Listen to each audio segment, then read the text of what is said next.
કીચક કોણ છે? તો કે વિરાટ રાજાનો સાળો, એટલે એની રાણીનો ભાઈ એવું થયું ને, શૈરંદ્રીનો. અને એ કેવો છે?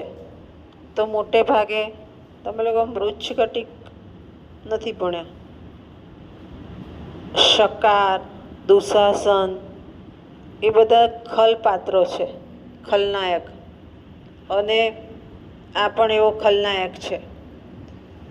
રાજાનો સાળો છે એટલે રાણીને લીધે રાજા કંઈ બોલી શકે નહીં, એટલે ફાવે એમ વર્તે છે. રાણીને ત્યાં દાસી તરીકે દ્રૌપદી છે, શૈરંદ્રી તરીકે. એટલે શૈરંદ્રીને જોઈને કાયમ ગમે તે બોલ્યા કરે.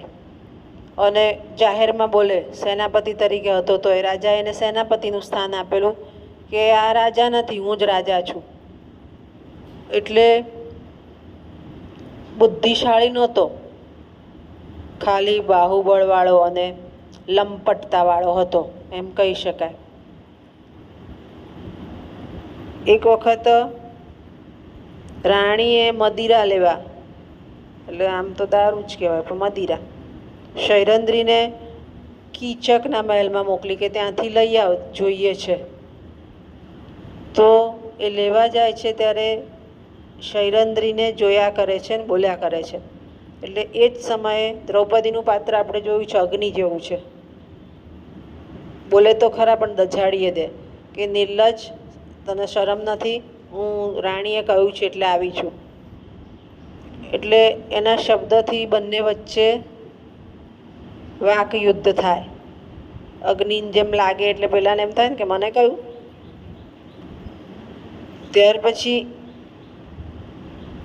કીચક એને સભામાં ખેંચી જાય છે ત્યારે પણ એ વિરાટ રાજા બેઠા છે, યુધિષ્ઠિર બેઠા છે અને ભીમ પણ ત્યાં હાજર છે.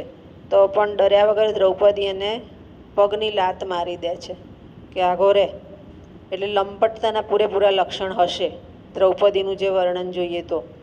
હવે દ્રૌપદીએ જાહેરમાં લાત મારી એટલે વધારે એને હેરાન કરે છે. એટલે દ્રૌપદીને પછી એમ થાય છે કે હવે આ અહીં રહેશે તો આપણે 12 મહિના કાઢવા મુશ્કેલ છે. એટલે દ્રૌપદી ભીમને સમજાવે છે કે હવે આને આપણે અહીંથી પતાવવો પડે, કાં તો ખસેડવો પડે. પ્રેરે છે ભીમને. અને ભીમ પછી આગળ વાર્તા આવશે, હું સમજાવીશ. ભીમ કીચકનો વધ કરે છે. સસ્પેન્સ નથી ખોલી દેતી, નહીં તો તમને જતું રહેશે સસ્પેન્સ આખું. ભીમ કીચકનો વધ પણ કરી દે છે. એટલે આ કીચક કેવો છે?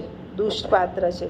મહાભારતમાં આવતા ખલ પાત્રો, દુર્યોધન, દુશાસન, શકુની, એવું એક ખલ પાત્ર છે. અને જ્યારે ખલ પાત્ર હોય તો નફટાઈ બતાવી જ પડે. એ નફટાઈ પણ આપણને અહીંયા બતાવી છે વિરાટ પર્વમાં. અને એ જાહેરમાં પણ સ્ત્રીઓની છેડતી કરતાં અચકાતો નથી એ બતાવ્યું. તો સ્ત્રીઓની છેડતી કરે, સમાજ બતાવ્યો. તો ભીમ જેવો કોક મળે જેનો વધ થઈ જાય, એ વસ્તુ અહીંયા બતાવી. ખ્યાલ આવી ગયો? કીચક વધ છે, એમાં આખું ગર્ભાંક દ્રશ્ય છે, હું સમજાવીશ તમને. હા ને?